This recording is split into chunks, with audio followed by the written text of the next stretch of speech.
Assalamualaikum warahmatullahi wabarakatuh. Halo sahabat Mutiara, perkenalkan saya Diar Okta Pratama, agronomis dari wilayah Sumatera Selatan.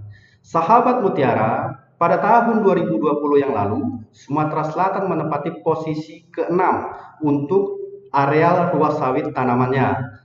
Tanaman ini menjadi bahan baku penghasil minyak, minyak industri, dan bahan bakar yang akan saya bahas di podcast episode kali ini, terutama tentang pemupukan nutrisinya.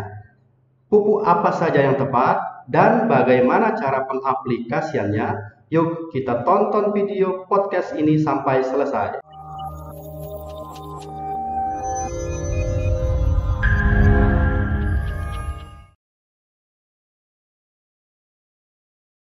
Halo, selamat datang di channel YouTube kami, NPK Mutiara TV. Di channel ini, Anda akan mendapatkan informasi dan edukasi seputar pertanian, khususnya nutrisi tanaman. Tonton video-video kami, jangan lupa like video kami, subscribe, dan pentung tanda loncengnya untuk terus mendapat update dari kami. Sahabat Mutiara, yuk kita simak presentasi pemupukan pada tanaman kelapa sawit.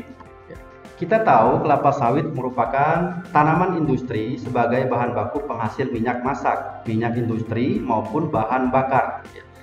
Bentuk tanaman kelapa sawit yang memiliki tinggi sampai 24 meter dan memiliki susunan daun yang menyirip serta buah yang memiliki warna variasi mulai dari hitam, ungu hingga merah, tergantung pada bibit varietas yang akan kita gunakan.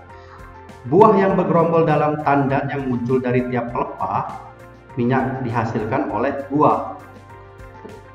Habitat aslinya adalah dari semak belukar. Sawit dapat tumbuh baik di daerah tropis antara 15 derajat lintang utara sampai 15 derajat lintang selatan. Berdasarkan data dari Direktorat Jenderal Perkebunan Indonesia, saat ini areal kelapa sawit Indonesia sejak tahun 2016 sampai 2020 memiliki kurang lebih 14.900.000 hektar. Berikut adalah 5 provinsi dengan luas areal tanaman kelapa sawit terbesar di Indonesia. Yang pertama ada Provinsi Riau dengan luas areal kelapa sawit 2.850.000 hektar. Kemudian ada Kalimantan Barat 1.900.000 hektar dan disusul oleh Kalimantan Tengah 1.700.000 hektar serta keempat Sumatera Utara dengan 1.630.000 hektar dan urutan kelima Kalimantan Timur 1.400.000 hektar. Sumatera Selatan sendiri menempati posisi ke-6 dengan luas lahan 1.100.000 hektar dan memiliki dan tersebar di 13 kabupaten dan kota. Di antaranya 5 besar kabupaten kota tersebut adalah yang pertama ada Kabupaten Musi Banyu Asin dengan 239.000 hektar. Kemudian Kabupaten Oki, Ogan Komering Ilir 137.000 hektar dan Banyuasin 121.000 hektar serta Musirawas 128.000 hektar dan disusul yang terakhir Muara Enim dengan 109.000 hektar. Data kelapa sawit Indonesia sekitar tahun 2020 itu dapat menghasilkan 42,9 juta ton. Data ini meningkat 11,8 juta ton selama kurun waktu 4 tahun terakhir ini. Dan untuk Provinsi Sumatera Selatan sendiri berkontribusi menghasilkan CPO dengan rata-rata 3.500.000 ton atau berkisar 8,88% dari total produksi nasional. Yang pertama adalah syarat tumbuh tanaman kelapa sawit. Kita tahu kelapa sawit ini bisa ditemukan di daerah semak belukar, terutama di dataran rendah ya, dengan beberapa tipe jenis tanah seperti patoli, latosol, hidromorfik kelabu, aluvial atau regosol, dan tanah gambut. Bisa juga di dataran pantai atau muara sungai. Jenis tanah tersebut tentu saja dapat mempengaruhi tingkat produksi kelapa sawit, di mana produktivitas kelapa sawit yang ditumbuh di tanah pazolik itu akan lebih tinggi dibandingkan ditumbuh di tanah berpasir atau gambut. Kelapa sawit sendiri dapat tumbuh kurang optimal apabila berada di Pulau Jawa. Karena apa? Tanah jenis di Pulau Jawa ini tidak mendukung untuk pertumbuhan kelapa sawit. Untuk penyinarannya sendiri, kelapa sawit berada pada rentang normal, yaitu sampai 5-7 jam per hari, atau lebih baiknya itu memang di garis khatulistiwa seperti di Riau, di Kalimantan ya. Jarak tanamnya bervariasi ya, tergantung selera kita untuk tanam, tapi yang banyak dipakai itu 9 x 9 meter atau ada yang pakai 7 x 8 meter. Yang penting kanopinya tetap tidak tertutup dan cukup mendapatkan cahaya. Nah, di sini saya ingin kasih alur industri tentang kelapa sawit, mulai dari benih hingga ke pabrik ya, pengolahan. Yang pertama kita harus tahu dalam pemilihan varietas benih, terutama kita harus pilih varietas yang unggul. Kemudian masuk ke waktu semai, kemudian ada pembibitan atau pre-nursery, kemudian nursery, kemudian penanaman sawit TBM. Sawit TBM kurang lebih umur 2 tahun ke bawah ya. Kemudian setelah umur 3 tahun ke atas dia menjadi sawit TM, tanaman menghasilkan. Setelah menghasilkan baru bisa kita panen. Setelah panen kita bisa proses angkut sampai ke pabrik, dan sampai pabrik kita bisa sampai ke pengolahan untuk mengambil minyaknya. Di sini ada konsep ini adalah konsep terpadu untuk mendapatkan hasil yang optimal, di mana ada empat konsep yang tepat. Yang pertama tentu saja tentang varietas. Ini yang utama, karena varietas ini sekitar 60-70 keberhasilan pada budidaya tanaman itu tergantung pada varietas. Kita tentu saja memilih varietas yang unggul untuk tanaman kita agar tumbuh optimal. Kemudian ada tanah. Kita juga harus mengetahui karakter tanah, karakter lahan yang akan kita tanam tanaman kelapa sawit. Kita harus tahu sifat fisiknya, sifat fisik tanahnya, mungkin ada tanah gambut, tanah pasir. Kemudian sifat kimianya kita harus tahu keadaan pH, tingkat keasaman, kebasaan tanah. Kemudian sifat biologisnya, dan ada manajemen sendiri. Ini ada beberapa poin. Poin pertama tentu saja SDM. Kita harus terus mengupgrade SDM kita untuk pengetahuan tentang kelapa sawit. Kemudian untuk pengendalian gulma, kemudian untuk irigasi, pengairan, terutama kelapa sawit ini memang harus pengairannya harus bagus, irigasinya gitu. Karena untuk mengelola supaya tidak erosi tanah, supaya tidak banjir ke depannya. Kemudian kita harus mengatur populasi per hektar. Jadi populasi harus tepat ya. Jangan sampai lebih, jangan juga sampai kurang. Kemudian pengendalian hama dan penyakit, kemudian drainase ini penyerapan air ya, hampir sama seperti irigasi. Dan yang terakhir, poin yang sangat penting itu nutrisi, pemberian nutrisi atau pemupukan. Di sini poin yang penting untuk kita menerapkan konsep ini ya. Nanti saya akan bahas di slide selanjutnya.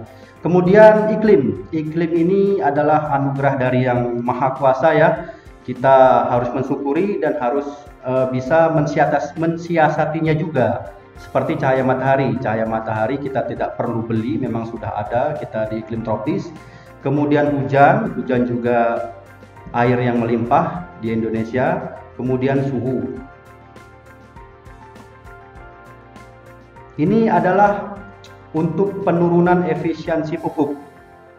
Jadi apabila kita memupuk, kita harus tahu kemana saja pupuk kita itu akan berkurang atau terserapnya gitu. Yang pertama, kita harus tahu jenis pupuk apa yang tepat yang untuk kita pupukkan gitu. Yang kedua, haranya harus seimbang. Apabila hara tidak seimbang, itu akan menurunkan efisiensi pupuk sekitar 20-50%. Cukup besar ya. Kita harus tahu tentang haranya. Kemudian waktu juga kita harus tepat gitu. Contoh ya, kalau pada saat musim kemarau kita jangan pupuk dulu gitu, atau saat musim hujan kita harus mensiasatinya dengan pupuk nitrogen yang rendah ya. Kemudian penempatan pupuk yang tidak tepat, nah, itu bisa mengurangi 5-10%. Contohnya pupuk yang harusnya memang dipupukkan di bawah atau di dekat pokok, tapi kita pupukkan di jauh dari pohon, itu tidak tepat. Kemudian gulma ini cukup besar juga, 15-50% ya, 50% itu cukup besar karena apabila media kita untuk pupuk itu tertutup oleh gulma, itu sama saja tidak efisiensi, tanaman tidak dapat menyerap pemupukan kita. Kemudian populasi tanaman tidak cukup ya, jadi tadi dari awal ya kita harus tepat jumlah tanaman per hektar berapa yang harus kita tanam. Kalau terlalu banyak juga nanti saling berkompetisi antar tanaman untuk penyerapan unsur haranya.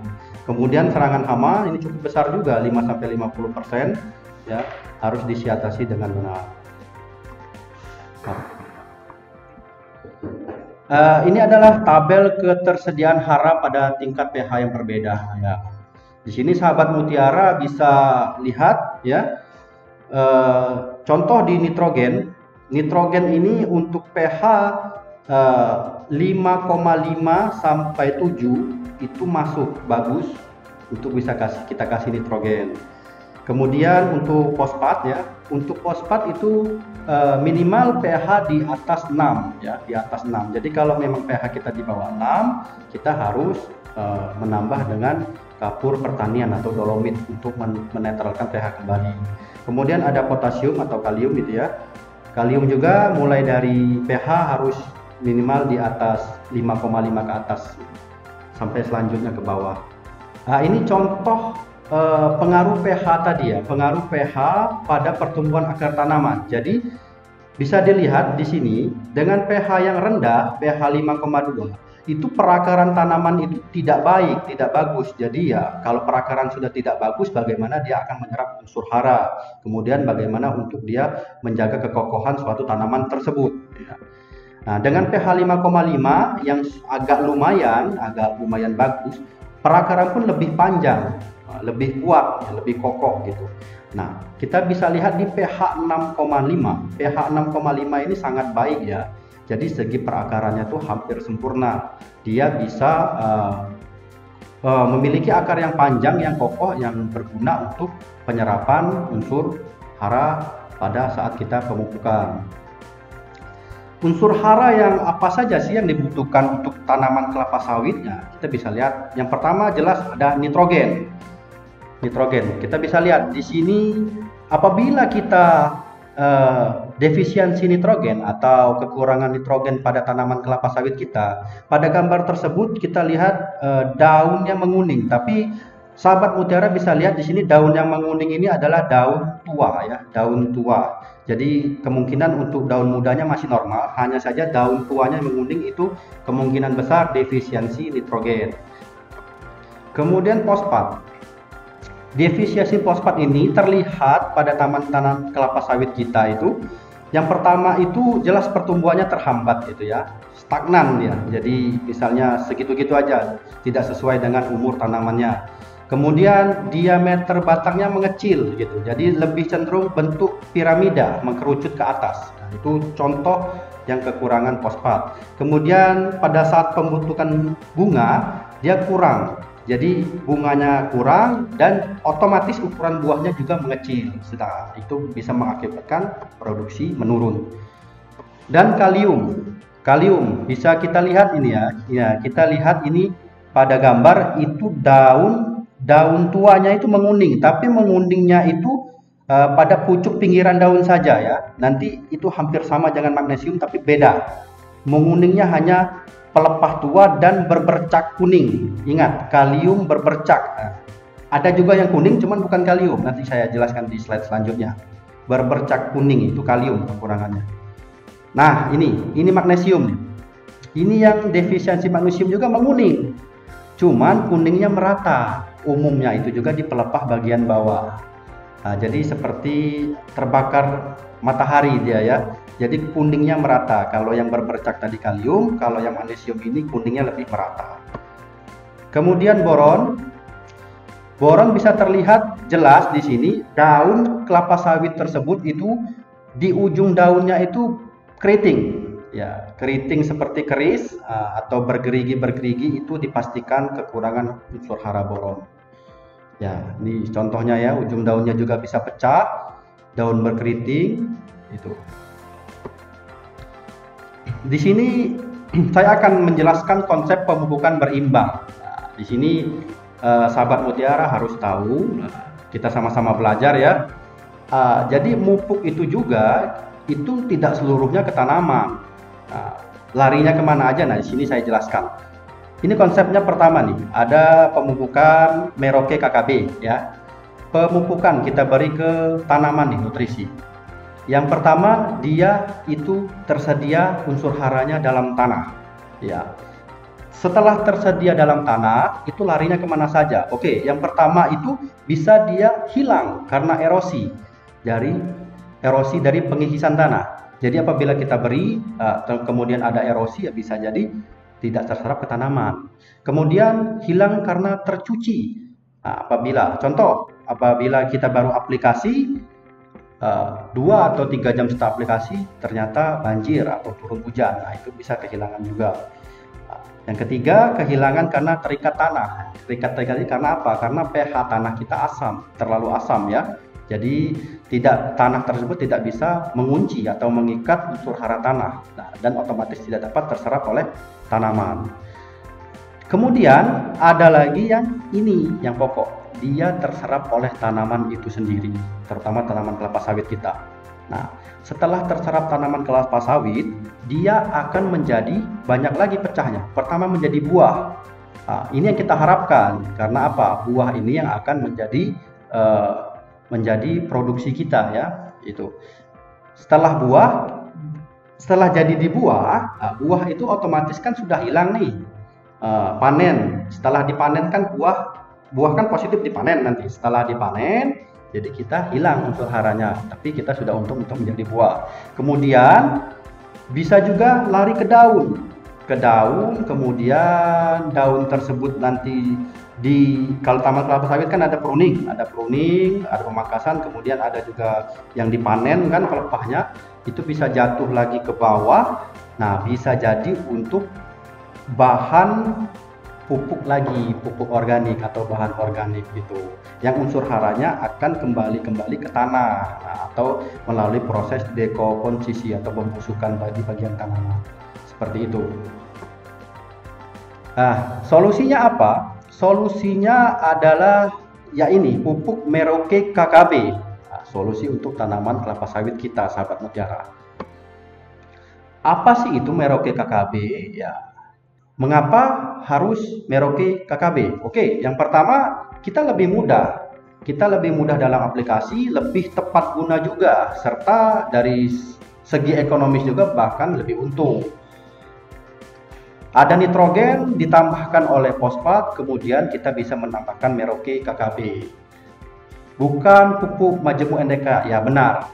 Ya, kita hanya pupuk majemuk tapi tidak majemuk NPK ya, Merauke KKB. Oke.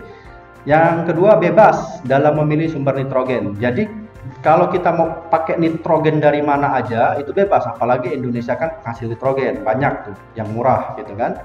Gitu. Bebas dalam memilih fosfat, bebas juga kita mau pakai rock fosfat yang pH-nya rendah, oke. Terus kemudian kita bisa dana kita lebih, kita bisa pakai TSP.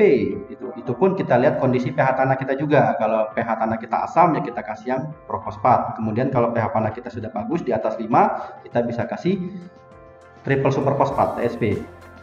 Kemudian Merauke KKB ini mempunyai rasio yang pas untuk pertumbuhan kebutuhan tanaman kelapa sawit.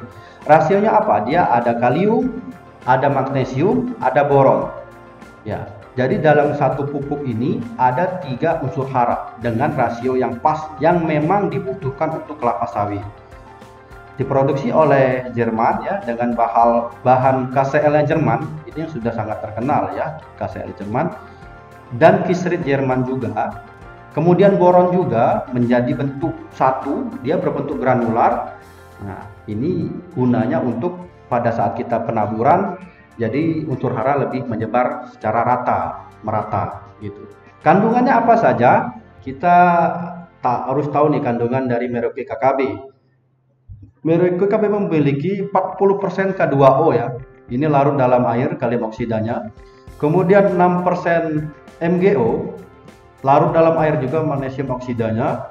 Ada 4% sulfur yang larut dalam air juga. Kemudian 0,8% boron yang larut dalam air juga. Merauke KKB adalah pupuk yang tepat ya, pupuk yang tepat untuk tanaman kelapa sawit sahabat mutiara. Karena apa? Karena ada 3 unsur hara yang memang tepat yang akan kita berikan pada tanaman kelapa sawit kita. Sangat ideal dengan rasio ideal. Apa saja? Ada kalium, ada magnesium dan boron. 3 unsur hara yang ideal dengan rasio yang tepat untuk tanaman kelapa sawit kita. Saya akan kasih perbandingan di sini cara umum dan cara Merauke KKB. Maksudnya cara pengaplikasiannya ya. Di sini nanti sahabat mutiara bisa tahu apa saja keuntungannya dengan memakai Merauke KKB. Contoh di aplikasi umum ya.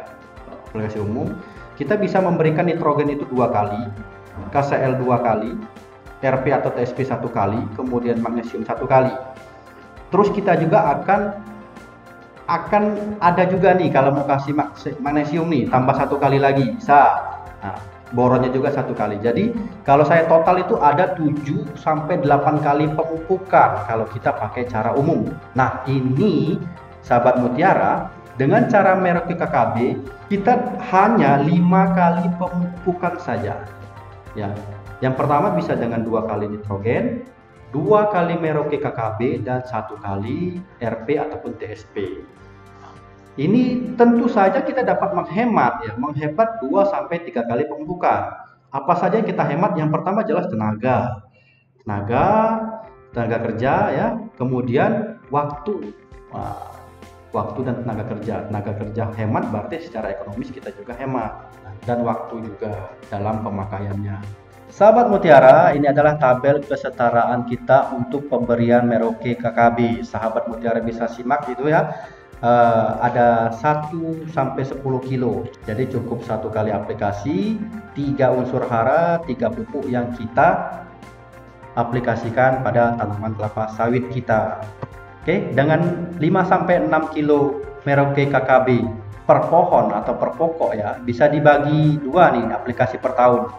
Bisa 2 kali dalam setahun per semester. Itu akan mencukupi kebutuhan unsur hara K, magnesium dan boron pada tanaman kelapa sawit sahabat mutiara sekalian. Apa aja nih keuntungannya nih? Keuntungan Merauke KKB kalau kita aplikasi ini. Yang pertama, dia cocok untuk sebuah tipe dan kondisi pH tanah gitu. Jadi cocok semua. Kecuali memang pH kita benar-benar rendah, tetap kita harus kasih pengakuran ya, dolomit. Yang kedua, dapat mengamankan kebutuhan K dan magnesium dengan rasio seimbang 7:1. Jadi kita apabila aplikasikan kalium dan magnesium itu perbandingannya harus 7:1. Nah, dengan menggunakan Merauke KKB kita tidak perlu menakar itu lagi atau dosisnya kita takar, kita cukup 1 kali aplikasi. Kemudian ada sulfurnya 4% ya, itu sudah sangat cukup untuk kebutuhan kelapa sawit. Dan mengandung boron juga 0,8% dan sudah sangat cukup untuk kebutuhan kelapa sawit. Cocok untuk dicampur dengan pupuk nitrogen dan fosfat yang tadi kita bebas mau pilih dari sumber mana saja gitu. Terus yang keenam, haranya lebih tersebar merata, terutama kalau kita mau tabur karena dia berbentuk granular tadi ya. Jadi penyebarannya begitu kita tebar dia bisa langsung merata. Kemudian unsur haranya sangat efisien ya, lebih efisien malah diserap oleh perakaran tanaman. Dan dari segi ekonomis juga biaya pemupukan itu dapat kita kurangi dengan memakai pupuk tunggal. Kemudian bisa juga dengan mekanisme spreader ya, gitu.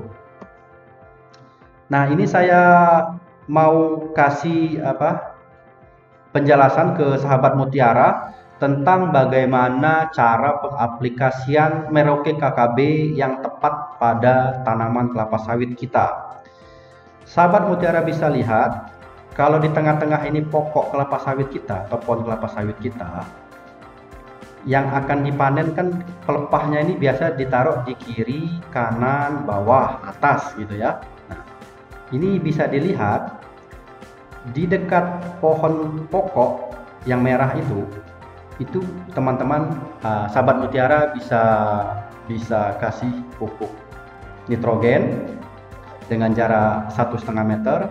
Kemudian di jarak 2 meternya teman-teman bisa kasih pupuk rock fosfat atau TSP ya sahabat Mutiara. Nah, untuk pengaplikasian Merauke KKB-nya sendiri yang baik itu di bawah pelepah kalau bisa sahabat Mutiara. Jadi di bawah pelepah sawit yang sudah dipanen itu di bawah-bawahnya ini ya, di kiri, kanan, bawah, atas yang bekas panen. Nah, itu pengaplikasiannya yang baik di sana. Nah, ini contohnya nih, ada gambarnya. Nah, seperti ini. Ini ada pohon kelapa sawit nih, pohon kelapa sawit. Ini pelepah yang setelah dipanen.